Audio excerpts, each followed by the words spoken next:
Daí, pessoal, mais uma resolução. Qual a soma dos 200 primeiros números pares positivos?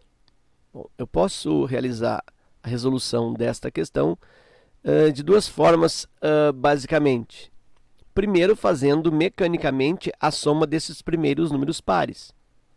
Eu tenho aqui o primeiro par positivo é 2, mais o outro par positivo próximo, 4, mais o 6, mais o 8, mais o próximo par é o 10, o próximo par é o 12, e assim vou somando sucessivamente até o último par, que por enquanto eu não sei quem é. Até o último par, né? Ou até o duzentésimo par. Então, é mais ou menos essa aí. Faço aqui uma listagem desses 200 primeiros números pares e realizo a soma. Isso é um jeito de fazer que dá muito trabalho. Outro formato é a partir da generalização de progressão aritmética. Então, vou pensar assim, ó, eu quero a soma de 200 números pares. Esses números pares eles estão variando entre si de forma constante de 2 em 2. 2 para 4, 4 para 6, 6 para 8, sempre varia mais 2. Então, existe uma lógica aí de somar 2 em um termo para dar o próximo. Isso caracteriza uma progressão aritmética. PA formada, então, pelos elementos 2, 4, 6, 8, 10, 12, 14 e por aí vai. Até o duzentésimo, né? Até o termo de número 200. Vou colocar assim, ó, até o termo de ordem 200. Ok.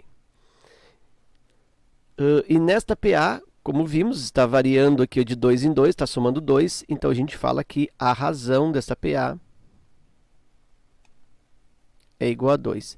E, inclusive, seria a mesma razão 2 caso eu precisasse fazer a soma dos ímpares, né? Porque os ímpares também variam de 2 em 2. O primeiro ímpar, 1, depois o 3, depois o 5, depois o 7 também. Há uma variação de 2 em 2, então a razão seria 2, também se constituiria como PA, e a razão seria 2 da mesma forma se fosse soma dos números ímpares positivos. Bom, e aí agora então eu vou, dentro dessa progressão aritmética, precisar calcular a soma de alguma coisa, a soma de uma sequência. Então existe uma expressão que define a soma de um certo número de termos de uma PA resulta da soma do primeiro mais o último, divididos por 2, é como se fosse a média da soma do primeiro com o último, e multiplica pelo número de termos. Isso fica num formato mais adequado, A1 mais a n, que multiplica n sobre 2. Muito bem. E aí eu passo a resolução disso, vou substituindo. Eu quero a soma de 200 termos. O primeiro termo, eu sei, é o 2. Mas, aí esse AN, ele equivale, nesse exercício, ao último termo. É um termo geral, nesse caso, vou utilizar como sendo o último termo, que é o duzentésimo, que é esse termo que eu não sei quem é. Então, nota que o AN eu ainda não conheço. O N é o número de termos. Bom, aí o número de termos eu sei que são 200. E aí divide por 2. No próximo passo, já sei que posso cancelar aqui, ó, fazer uma divisão 200 por 2, que dá 100. E aí, realmente, eu estou precisando aqui quem é esse último termo. Bom, aí, para calcular esse AN que está faltando, esse último termo, eu lanço mão de uma fórmula auxiliar.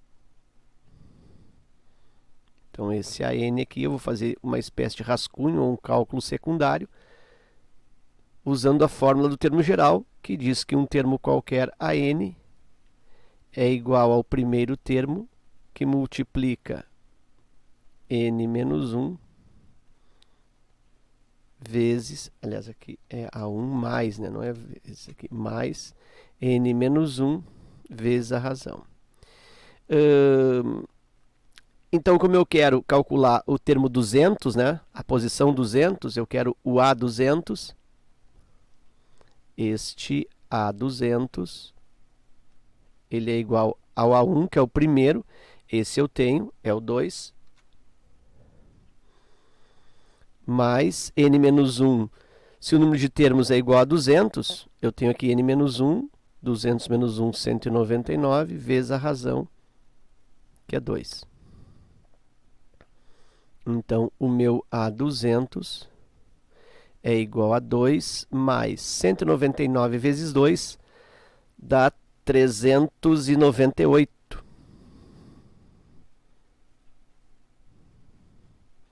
E aí, o meu A200, o termo que ocupa a posição 200, é igual a 400. Então, agora eu sei que esse AN aqui é 400. Na realidade, isso intuitivamente já sabia que era 400. Porque se eu quero fazer a listagem dos números pares, e os números pares eles aumentam de 2 em 2, então o que eu sei? Que o duocentésimo, ou seja, o termo que ocupa a posição 200, tem que ser 400. Porque assim, ó, o primeiro termo é 2, é o dobro de 1. O segundo termo é 4, é o dobro de 2. O terceiro termo é 6, é o dobro de 3. O quarto termo, dobro de 4. O quinto termo, dobro de 5. Então, o termo que ocupa a posição 200 será o dobro de 200. E o dobro de 200 é 400. Então, eu já poderia também ter empregado esse raciocínio aí. E agora, finalizando, eu tenho o cancelamento aqui. 200 divide por 2 dá 100. E eu fico com 2 mais 400, 402, vezes o 100. Então, a soma desses 200 termos, 402 vezes 100 é o mesmo que 402 com 2 zeros. 40.200. Ok? Então era isso, eu espero que essa resolução aí contribua nos teus estudos. Fica meu forte abraço, te agradeço pela visita ao canal e até a próxima.